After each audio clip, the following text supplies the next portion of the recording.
Alright, it is end of the week. Took the day off today. We're gonna head out to round 2. So, New Jersey. Time to get loaded up and hit the road.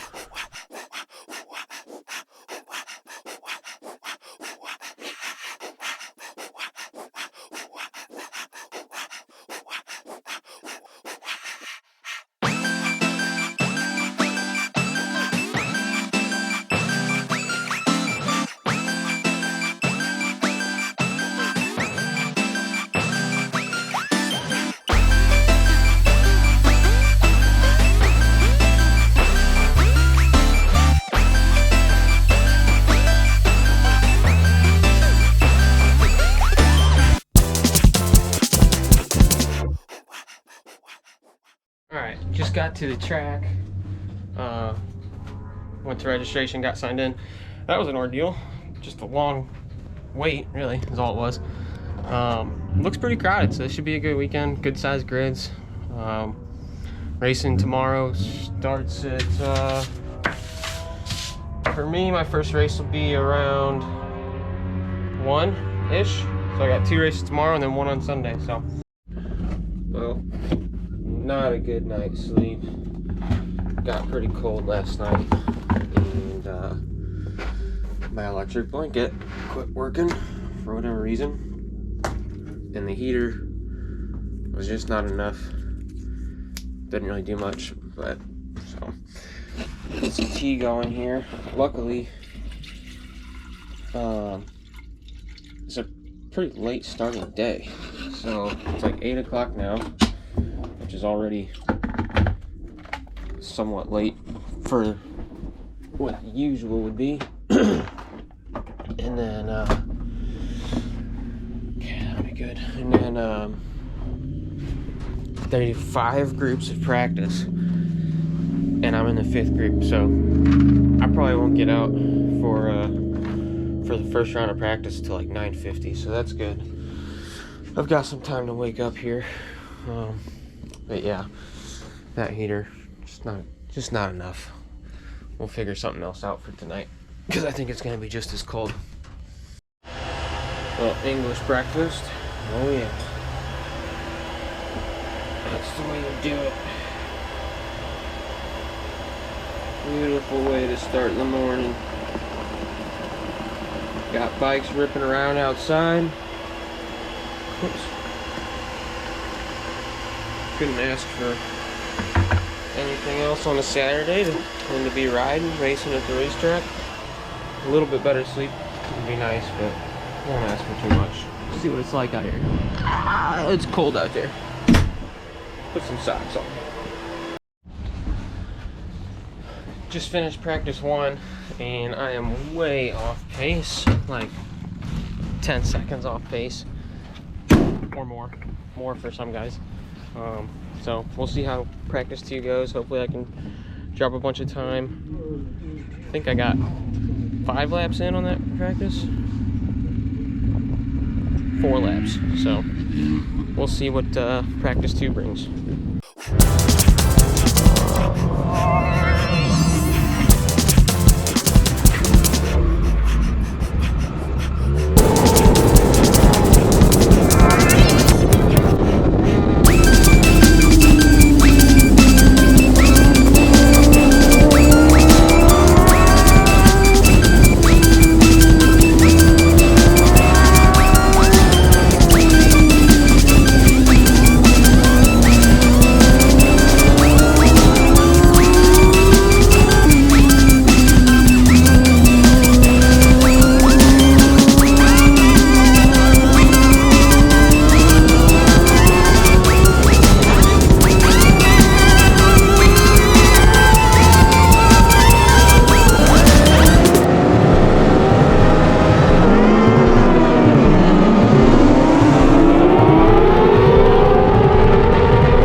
is done. Decent day, not bad. Started off slow. I think my first practice session got 4 laps in and was at like a 142, which is terrible. But was able to make some ground throughout the day. Couple minor adjustments, and was able to finish the day at a 132, which is not bad. So that last session was qualifying for tomorrow's race. Puts me at 12th, which isn't fantastic, but all things considered, I'm not at all upset about it. But tonight, just gonna swap the tires over here and pull the shock off. Got a little issue with that. I got a stuck adjuster, so I'm gonna try to fix that. And then we'll call it a night. Be ready to try to get a good night's sleep. Might go to the hotel tonight instead, because it got cold last night and the heater I brought's not doing it. So I got a terrible night's sleep. And yeah, I think tonight I might just kind of cave in, get a hotel, get a decent night's sleep, and come at it strong tomorrow. So, all right, well, we'll get to work on this and see you in the morning.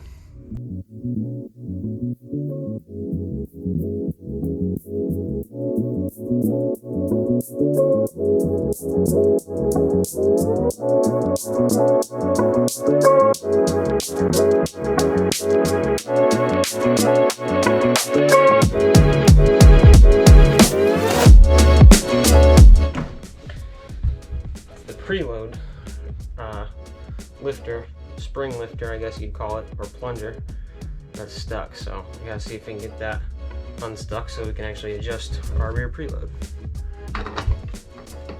So we'll pull the spring off.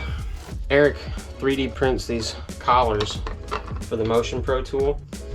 They're awesome. They're so much better than the 2 metal plates that normally come with the tool. And he makes them for, you know, the various shocks. So this one obviously is for the Batubo, but he makes them for the Ohlins, K-Tech, whatever. They're just nice to have. A vise would be nice to have too, but I don't have a vise in the trailer here. Not yet. Maybe I'll add that to the list.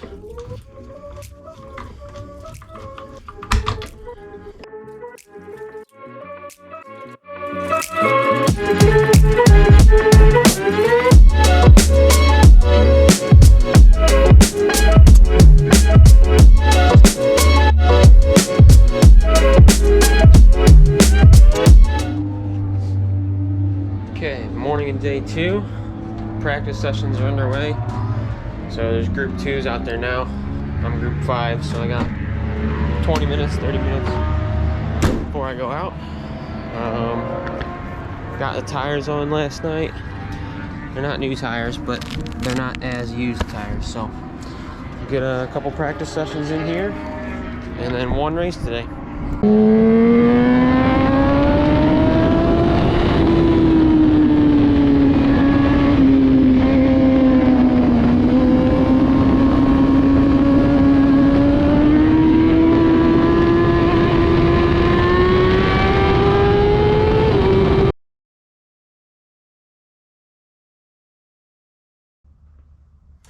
Alright, so obviously a bummer with the camera issues on the weekend, but other than that, fantastic weekend.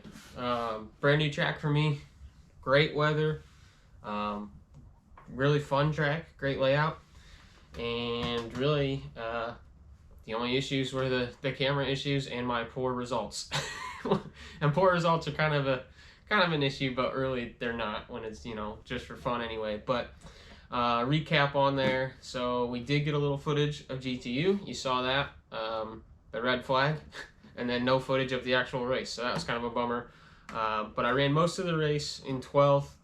About halfway through, my leathers came unzipped, and that was a first. So I had to pull in, zip those up. Lost about 6 positions there, so I finished 18 out of 22 experts in GTU. And then middleweight, there was some footage there. That was the footage that you saw. We actually got a full lap on camera, which is cool. So middleweight GP, we had 26 experts, finished 12th. And I think, I don't remember what the times were in that, but 12 out of 26, so a little bit better than half the field.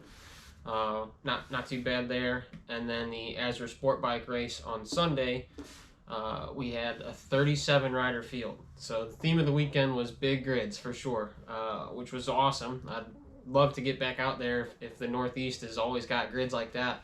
What a blast that is. But that was my first time at that track, and probably last time, or for sure last time for the year. So I won't be back out there this year, but maybe we'll see some grids like that in some of the other races in the area. And then Azra, I was able to finish, I don't know if I said that, 14 out of 37. So we had 37 on the grid. I was able to finish 14th. So I don't know how many of those were experts, because that was experts and amateurs combined. I want to say it was like mid 20s or high 20s on the experts. So not half of the field there. I was definitely finished in the bottom half, but I was able to get down to a 131, which is pretty tight packed up there. So like the top probably 10 guys were in the 30s, and maybe your top 2 or 3 were in the high 20s. I know Mesa was like a 27 or something, or 28 on the sport bike, or on the 600, and probably a little quicker on his 1000. So and then you got 31 people running 31s, probably down to 20th place. So it was definitely tight grids, big grids, and a lot of fun that way. So it was really cool.